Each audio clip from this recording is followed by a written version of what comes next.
want to introduce Kevin Ross here. And so Bruce Degg, Yes, Crop hello. Aid Nutrition, and Kevin Ross is one of our customers down here in the Hazenmore area. We were just discussing about some of the situations that he's encountering with his soil and some of the koschia weed that's kind of taken off, right? Yep. And so Yep. we're finding with Crop Aid Nutrition that adding the carbon into the soil, activating the natural biology that's in the soil, Yes. really helps. It sure did. And the plants start to recover and start to grow.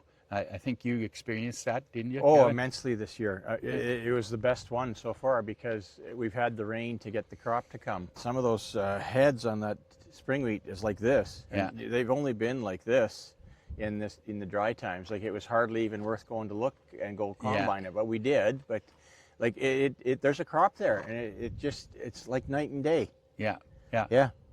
You saved those pictures from like that you took in the spring. Yeah. We are group 4, group 2, and group 14 resistant out here now. We're trying to figure out what else to do.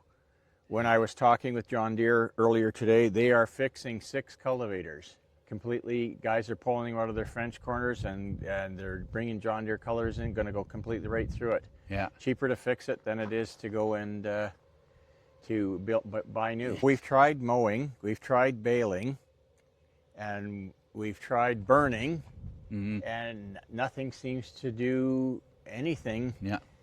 And this product, it really helped us. I'm really glad that we got to try it, and we're going to continue to use it because it's impressive. This was it just blew us out of the water. This is one way to make it accessible to the soil.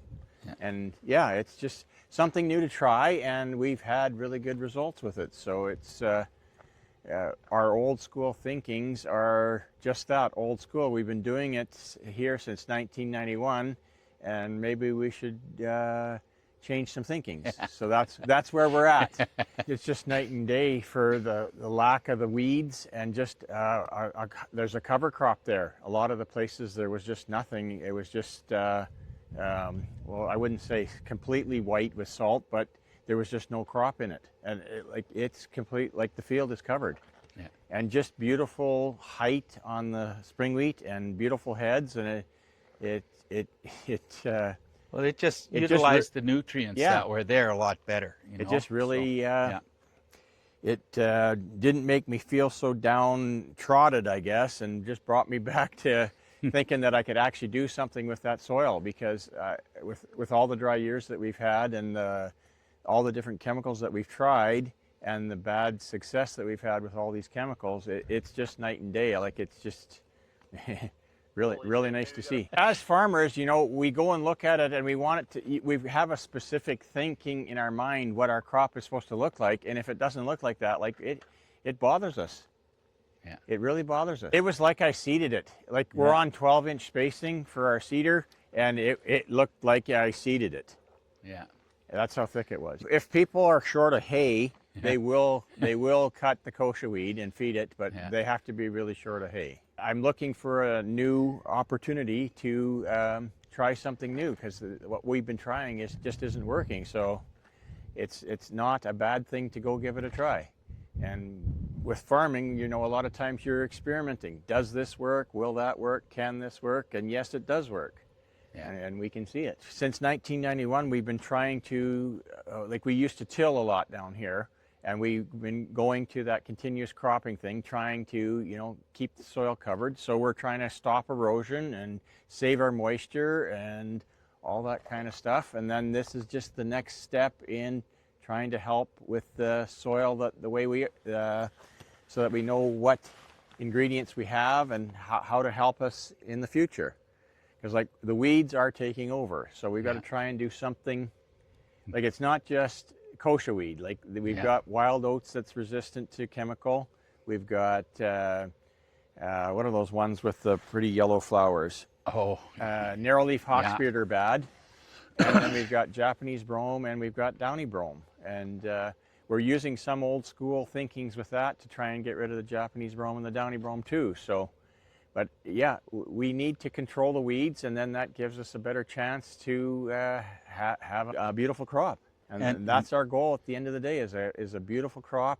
We can't control like price or anything like that. That's all out of our Yeah. hands, but we can put all the ingredients out there to have a beautiful crop and do our best to grow a spectacular crop. And that's what me as a farmer, I want to see is a beautiful crop. And yeah, it's really nice to see. What we were dealing with was the weed problems that we can't seem to control anymore. And we were just, with talking to Bruce, he said, well, let's give this a try. And then we just are seeing the results to it. The soil is, well, you've got such a beautiful root structure, and it doesn't seem that it's hard pan anymore. It just seems that beautiful soil. It's just crumbly when you touch it with the roots, and it's the root mass for the plants is just. He can smell the soil anytime he wants. He's a farmer. He knows what it's about. That first smell when you till your soil, or when you open the soil first in the spring, and you get that really aroma, the aroma of that soil. It comes in chemical totes, some in jugs, and 2-inch hookup for the pumps and stuff. So it's very easy. Yeah. We're going to continue to use it. Yeah. Yeah. So we're trying to get away from the salts and trying to get to something different. Get a hold of Bruce. Give it a try. It's not going to hurt you at all. It's not going to hurt you. The results are there. The results are there. We'll go and look at it later today, and it's impressive. It's totally impressive. We're quite happy with the yields. We finally saw some rain. We've been missing rain. We just get enough to get the crop to germinate, and then it shuts the tap off shortly after we do our in-crop spraying. So we've been combining like 6, maybe 10 bushel an acre crops for 6 years, 7 years. That's what I mean by when you talking about getting good crops in your area. At least you have something that you can sell. You know, maybe the prices aren't the greatest, but you have something to sell. When you don't have anything to sell and you're buying out your forward sell contracts, that hurts. Yeah, but it's just spots that I knew haven't been growing crops. The crop is now growing. There's the odd breakthrough, but compared to what we had, it's going to make a crop. Like, there's going to be a crop here. Yeah. Like, so impressive. How big was the area that you had koschia? Well, the whole 800 acres. 800 acres of koschia? Yes. Holy doodle. Yeah. Yes. And look at that. Like, that's so impressive. Well, we have the horseshoe, so it's the 3/4 this way, a quarter there, and then a quarter up over there. So there's five quarters here. It's totally impressive. Like, if you can see that picture there and then see this, like, it's night and day. They say it's one of the best crops they've seen for canola and spring wheat. So well, it would have looked like this right here, where it wasn't treated. That's a not treated spot right here with the road allowance.